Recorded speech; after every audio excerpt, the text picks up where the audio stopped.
kanaaf ani saba kiyyaaf qaaliidha isiniin jedhee isiniin dhaadate isinis akkasumatti bakka sanitti argamtanii irra yaadannoo isaa yaadannoo hacaaluuf hin boonnu.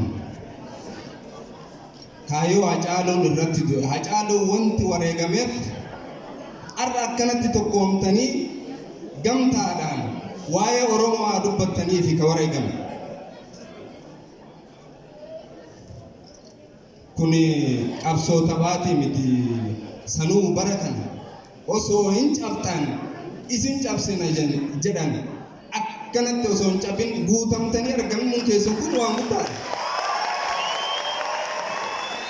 Waan guddaadha kun waan taphatti dhufee miti kun ammoo taphattii miti dhiiga qabsaa'ota qaqqaalii durirraa haga dhaloota Hacaaluu Hundeessarraa haga Abdul Jabbaar Huseenitti Waaqoo guuturraa haga Taaddasaa Birruu haga Jaarraa Abbaa Gadatti Oromoon itti wareegee tokkummaarra isin qabaattan kana har'a galma kana guuttanii kan ilmeen isin keessan baane kana har'a tokkummaa wareegama jara saniitiin har'a akkanatti wal geenne jechuudha. Kuni waan taphaatii miti.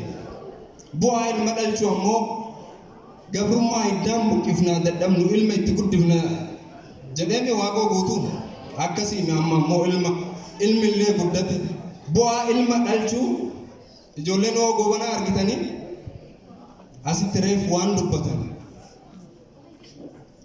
ilmoo abbaa fakkaattu ilmoo kaayoo abbaa qabdu ilmoo kaayoo abbaa garaaf hin sharafu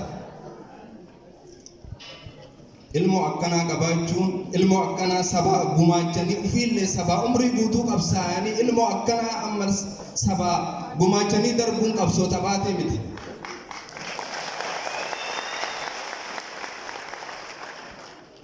Dhugama rabbii har'a baay'ee gammadu.